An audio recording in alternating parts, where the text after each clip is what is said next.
28 ফেব্রুয়ারির আগে যারা টেনশন করছেন যে আমার নাম যদি ইনকেস না আসে লিস্টে, যদি আপনার নাম না থাকে তাহলে আপনি কি ভোট দিতে পারবেন?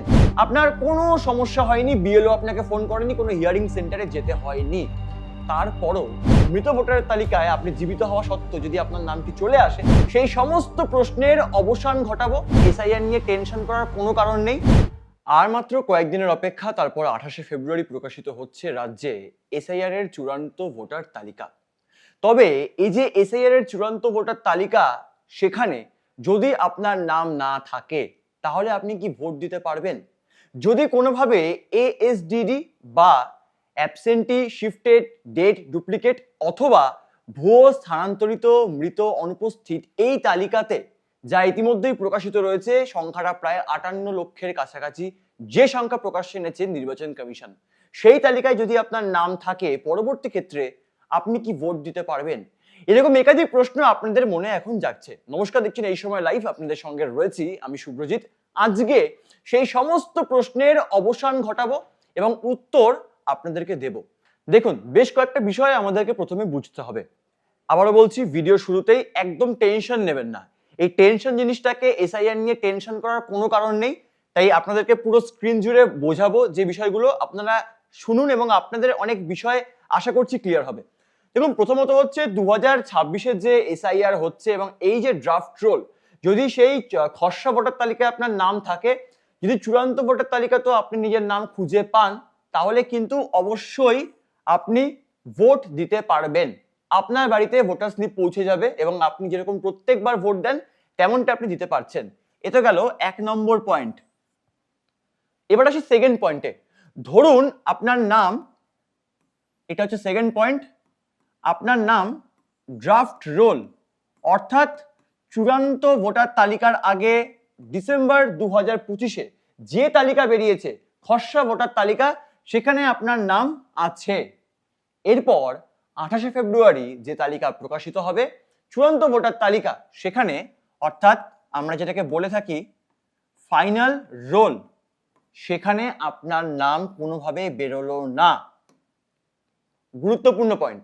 যদি আপনার নাম ফাইনাল রোলে না বেরোয়, সেক্ষেত্রে কিন্তু কমিশনের তরফে আপনাকে জানানো হবে। এবং এটা কিন্তু জেনে রাখা দরকার, যদি আপনার ড্রাফট রোলে নাম বেরোনোর পর আপনাকে যদি হিয়ারিং এ ডাকা হয় এবং হিয়ারিং এ যাওয়ার পর ধরুন আপনি মনে করলেন যে হিয়ারিং তো হয়ে গেছে, আমার নাম চূড়ান্ত ভোটার তালিকায় প্রকাশ পাবে, তেমনটা কিন্তু নাও হতে পারে। কমিশন বিচার বিবেচনা করে দেখবে এবং নির্দিষ্ট কিছু প্যারামিটার্স রয়েছে যার উপর ভিত্তি করে যদি আপনার নাম ফাইনাল রোলে না থাকে, সেক্ষেত্রে কিন্তু আপনাকে যেটা করতে হবে, আপনার কাছে কিন্তু কমিশনের তরফে একটি চিঠি পৌঁছে যাবে যেখানে স্পষ্ট করে মেনশন করা থাকবে কেন আপনার নাম এই যে ফাইনাল রোল এখানে অ্যাড করা হয়নি।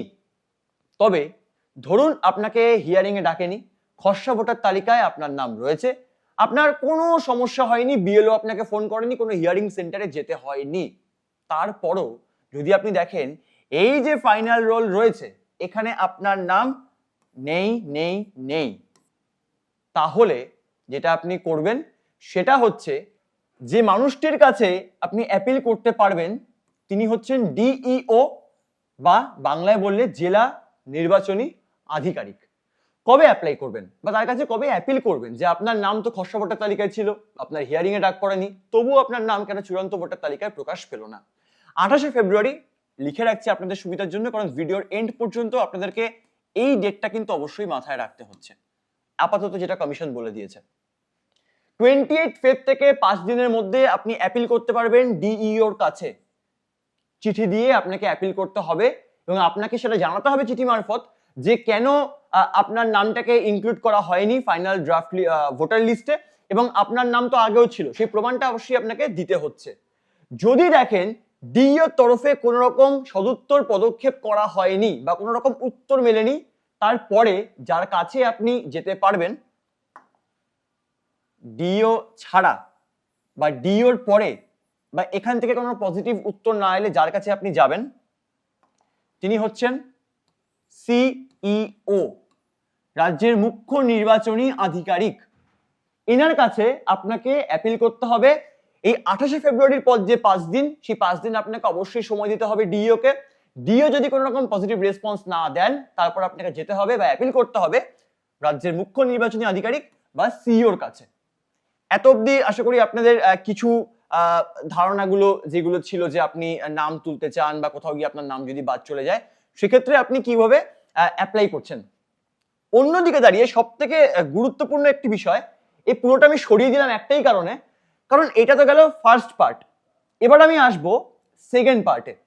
সেকেন্ড পার্ট হচ্ছে, ধরুন আপনার নাম খসড়া ভোটার তালিকায় নেই, আপনার নাম চূড়ান্ত ভোটার তালিকায় নেই, অর্থাৎ আপনি এই এসআইআর যে প্রসেস রয়েছে, এসআইআর 2026-এর এই যে প্রসেস ওয়েস্ট বেঙ্গলের জন্য, সেখানে আপনি পার্টিসিপেট করেননি, কিন্তু আপনার পরে মনে হলো যে আপনার তো ভোটার কার্ড রয়েছে এবং আপনি ভোটাধিকার প্রাপ্ত একজন ব্যক্তি, আপনি ভোট দিতে চান, সেক্ষেত্রে আপনি কি করে অ্যাপ্লাই করবেন? আপনি তখন অবশ্যই যে ফর্মটা ফিল আপ করবেন, কারণ যেহেতু নিবিড় সংশোধনী হচ্ছে সেক্ষেত্রে কিন্তু আপনাকে অবশ্যই এসআইআর প্রসেসের মধ্যে দিয়ে যেতে হবে, কারণ এই যে তালিকা প্রকাশ করবে কমিশন, এর উপর ভিত্তি করেই কিন্তু ভোটার লিস্ট অর্থাৎ একদম ফ্রেশ ভোটার লিস্ট তৈরি করা হবে ঝাড়াই বাছাই পর্বের পর। কি করবেন? আপনাকে যে ফর্মটা ফিল আপ করতে হচ্ছে সেটা হচ্ছে ফর্ম 6।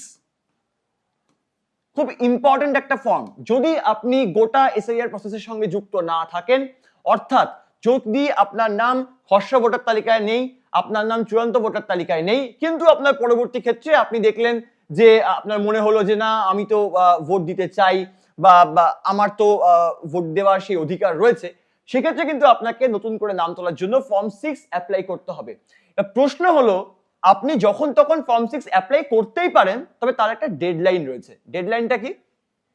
ধরুন ভোট হচ্ছে, যেমনটা আপাতত যেমনটা আমরা জানতে পারছি নির্বাচন কমিশন সূত্রে, এপ্রিল মাসে ভোট হওয়ার সম্ভাবনা রয়েছে বাংলায়, এবং আপনি ফর্ম 6 ততদিন পর্যন্ত অ্যাপ্লাই করতে পারবেন ডেট অফ নমিনেশনস, অর্থাৎ যারা প্রতিদ্বন্দ্বিতা করবে এই ভোটে তারা যেদিনকে নমিনেশনের ফাইল দেবে সেই দপ্তরে গিয়ে, সেই দিন পর্যন্ত কিন্তু আপনি ফর্ম 6 অ্যাপ্লাই করতে পারেন। ধরুন আমি একটা এক্সাম্পলের জন্য একটা ধরুন কোন একটা ডেট আমি ধরে নিলাম, একটা এক্সাম্পলের জন্যই বলছি আবারও, এটা কিন্তু কমিশনের তরফে কিছু বলা হয়নি। ধরুন একটা এক্সাম্পলের জন্য ডেট যদি ধরে রাখি 28 অফ মার্চ, ধরুন নমিনেশনের লাস্ট দিন।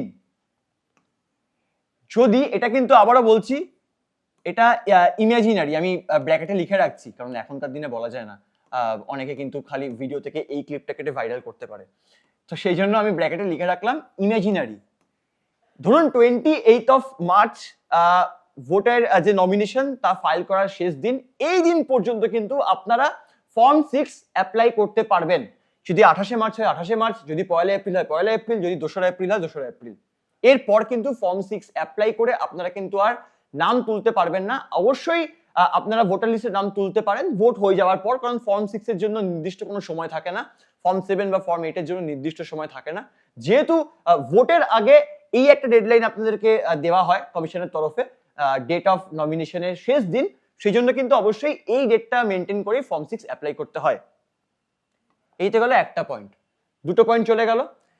সব থেকে গুরুত্বপূর্ণ এখন যে পয়েন্ট, যেটা আমরা দেখিয়েছিলাম আপনাদেরকে ডিসেম্বর মাসে যখন খসড়া ভোটার তালিকা প্রকাশিত হয়, অর্থাৎ আপনার নাম যদি কোনোভাবে সেই 58 লক্ষ কাছাকাছি যে বাদের তালিকা প্রকাশ করেছে কমিশন যদি সেখানে থাকে, সেখানে আপনি কিভাবে নাম তুলতে পারবেন?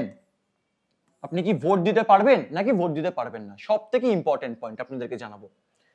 ধরুন 58 লক্ষের যে তালিকা সেটাকে আমরা বলে রাখি ASDD লিস্ট। এই ASDD ফুল ফর্ম হচ্ছে অ্যাবসেন্টি, শিফটেড, ডেড এবং ডুপ্লিকেট, অর্থাৎ ভুয়ো, স্থানান্তরিত, অনুপস্থিত এবং স্থায়ীভাবে স্থানান্তরিত যারা রয়েছেন তাদের জন্য কিন্তু এই তালিকা তৈরি করা হয়েছে। এই সংখ্যাটা 58 ল্যাক্সের কাছাকাছি, যেটা ইতিমধ্যেই কমিশনের সাইটে গিয়ে আপনারা সিও ওয়েস্ট বেঙ্গলের সাইটে গিয়ে এটা দেখতে পাবেন। এই সংখ্যাটা দেখা যাচ্ছে এবং বিধানসভা ভিত্তিক কার কার নাম বাদ গেছে, কেন বাদ গেছে, সেই সমস্ত বিষয় কিন্তু সামনে রাখা হয়েছে। দেখুন, রাজ্যের মুখ্য নির্বাচনী আধিকারিক মনোজ কুমার আগরওয়াল তিনি যেমনটা বলছেন যে এখানে কিন্তু একটা বাড়তি সুবিধা রয়েছে আপনাদের। কি সুবিধা? ধরুন আপনার নামই 58 লক্ষের জায়গায় রয়েছে। এবার ধরুন চূড়ান্ত ভোটার তালিকা প্রকাশ পাচ্ছে কবে? 28শে ফেব্রুয়ারি।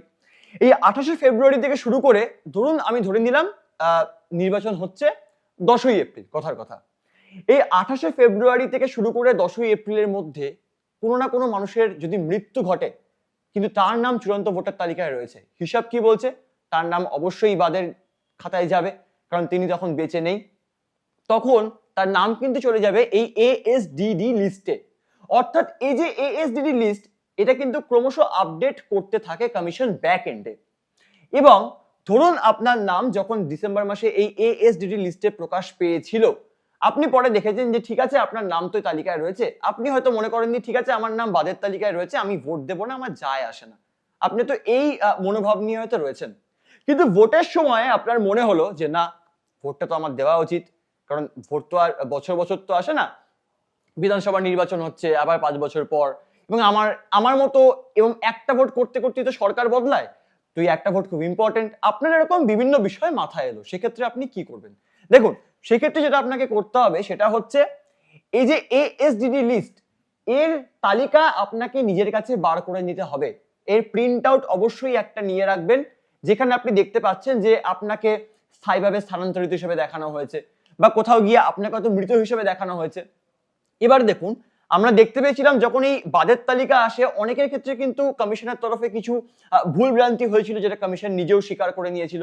আমরা দেখতে পেয়েছিলাম যেখানে অভিষেক বন্দ্যোপাধ্যায় তিনি যারা জীবিত ভোটার তবে তাদেরকে মৃত বলে দেখানো হয়েছে, তাদেরকে কিন্তু তিনি র্যাম্প ওয়াক করিয়েছিলেন।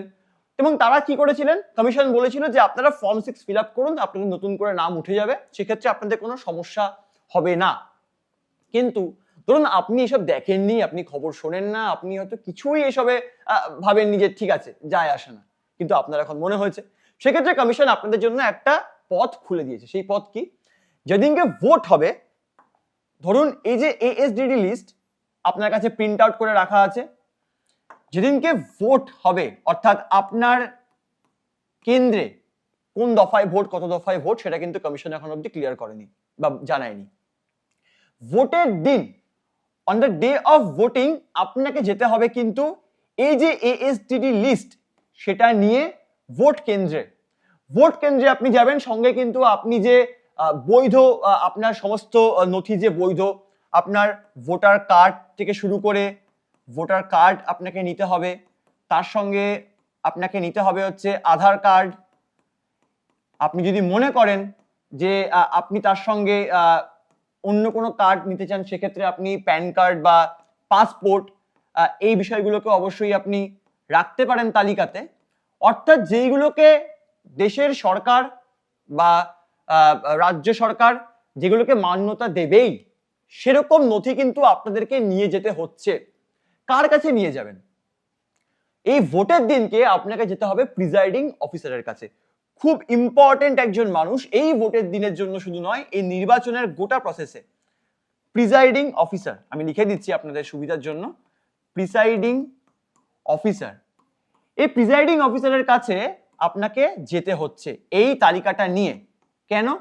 কারণ এই যে প্রিজাইডিং অফিসার রয়েছে যিনি থাকবেন, তার কাছেও কিন্তু এই এএসডিডি তালিকাটা থাকবে। ধরুন আপনার নাম শ্যামল রায়, আপনার নাম এই এএসডিডি তালিকায় ছিল, বাদের তালিকায় ছিল। আপনি গিয়ে আপনার সমস্ত ভোটার কার্ড, প্যান কার্ড, আধার কার্ড অরিজিনাল সেগুলো আপনি দেখালেন। আপনি দেখিয়ে আপনি সেই প্রিজাইডিং অফিসারকে বললেন যে স্যার দেখুন আমার কাছে কিন্তু এই বৈধ নথি রয়েছে এবং আমি ভোট দিতে চাই। সেক্ষেত্রে প্রিজাইডিং অফিসার যেটি করবেন, তিনি তার এএসডিডি যে লিস্টটি তার কাছেও রয়েছে, সেখান থেকে আপনার নামটা ভেরিফাই করে দেখবে, আপনার অ্যাড্রেস ভেরিফাই করে দেখবে, এবং দেখবে যে কোনোভাবে চূড়ান্ত ভোটার তালিকায় আপনার নাম ছিল না তো, অর্থাৎ কোনোভাবে কমিশনের এন্ডে কোনো রকম গলদ বা গাফিলতি ছিল না তো, সেই বিষয়টা কিন্তু প্রিজাইডিং অফিসার ভেরিফাই করে দেখবে। এমনটা কিন্তু রাজ্যের মুখ্য নির্বাচনী আধিকারিক মনোজ কুমার আগরওয়াল বলেছেন। তারপর তিনি কি করবেন?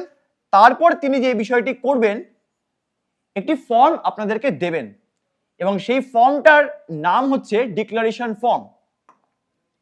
আমি লিখে দিচ্ছি আপনাদের সুবিধার জন্য আবারও, ডিক্লারেশন ফর্ম। এবার এই ফর্মের বিশেষত্ব কি? আসলে আপনি যদি যান ভোট দিতে, আপনার নাম ভোটার তালিকায় নেই, তবুও আপনি বলছেন আপনি ভোট দিতে চান, আপনি বাদের তালিকায় চলে গিয়েছেন, কমিশন কেন আপনাকে বিশ্বাস করবে? স্বাভাবিক, হতেই পারে আপনি হয়তো নিজের কোনো রকম স্বার্থ সিদ্ধি বা কোনো রকম হয়তো অবৈধভাবে ভোট দেওয়ার চেষ্টা করছেন। কমিশন স্পষ্ট বলছে প্রিজাইডিং অফিসারের কাছে যাওয়ার পর এই ডিক্লারেশন ফর্ম প্রিজাইডিং অফিসার আপনাকে প্রোভাইড করবে। সেখানে আপনাকে এটা ডিক্লারেশন দিতে হবে যে আপনি যা যা নথি কমিশনকে প্রোভাইড করছেন ভোটিং সেই স্টেশনে বা পোলিং স্টেশনে দাঁড়িয়ে, সেইগুলো পুরোটাই সত্য এবং সেখানে কিন্তু কোনো রকম ভুল তথ্য আপনি দিচ্ছেন না। অর্থাৎ আপনি কিন্তু অবৈধভাবে ভোটাধিকার প্রয়োগ করছেন না, এটা কিন্তু ডিক্লারেশন ফর্মে লিখতে হবে আপনাকে, সেখানে ফিল আপ করতে হবে। যদি আপনি, যেমনটা কমিশন বলছে, যদি আপনি কোনোভাবে ভুল তথ্য দিয়ে থাকেন সেক্ষেত্রে কিন্তু কমিশন আপনার বিরুদ্ধে আইনানুগ পদক্ষেপ করবে এবং সেটা কিন্তু কমিশন স্পষ্ট করে দিয়েছে। অর্থাৎ যদি কোনোভাবে আপনি মৃত, এটা কমিশনের সেই তালিকায় প্রকাশ পেয়েছে, কিন্তু আপনি তো জানেন আপনি জীবিত রয়েছেন, কিন্তু আগেও বলেছি যে আপনার হয়তো কোনো রকম যায় আসেনি যে ঠিক আছে ভোট দেওয়া দরকার বা ভোট দেওয়ার দরকার নেই, আপনি এরকম বিভিন্ন দ্বন্দ্বে ছিলেন, ভোটের আগে হয়তো আপনার মনে হয়েছে, তখন দেখলেন যে ফর্ম 6 এ অ্যাপ্লাই করা যাচ্ছে না, সেক্ষেত্রে আপনার কি তাহলে অন্য কোনো পন্থা রয়েছে? সেই জন্য কিন্তু এই লাস্ট প্রসেসটা রয়েছে। অর্থাৎ এএসডিডি লিস্টের প্রিন্ট আউট নেবেন এবং আপনার যে সমস্ত গভর্নমেন্ট স্বীকৃত যে সমস্ত নথিপত্র রয়েছে, ভোটার কার্ড নিচ্ছেন, আপনি আধার কার্ড নিচ্ছেন, প্যান কার্ড নিচ্ছেন, ড্রাইভিং লাইসেন্স থাকলে অবশ্যই নেবেন, ছবি নিয়ে যেতে পারেন, আপনার রিসেন্ট কোনো পাসপোর্ট সাইজের ছবি নিয়ে যেতে পারেন আপনার সুবিধার জন্য। এইটা কমিশন মেনশন করেনি, কিন্তু আপনি আপনার সুবিধার জন্য নিয়ে যেতেই পারেন। বা ড্রাইভিং লাইসেন্স, পাসপোর্ট বা কোনো রকম যেগুলো কমিশনের যে নথি, কমিশন যেগুলোকে স্বীকৃত করেছে বা স্বীকৃতি দেবে যে বিষয়গুলো, সেই প্রত্যেকটা তথ্য আপনি আপনার সঙ্গে রাখলেন, আপনি সেখানে নিয়ে গেলেন এবং নিয়ে যাওয়ার পর আপনি যখন প্রিজাইডিং অফিসারকে দেখালেন, প্রিজাইডিং অফিসার যদি সেটা ভেরিফাই করে মনে করেন যে আপনি সঠিক তথ্য দিয়েছেন, সেক্ষেত্রে আপনাকে একটি ডিক্লারেশন ফর্মে ফিল আপ করতে হচ্ছে, সই করতে হচ্ছে, সবটা লিখতে হচ্ছে এবং তারপরেই কিন্তু আপনি আপনার ভোটটি দিতে পারছেন।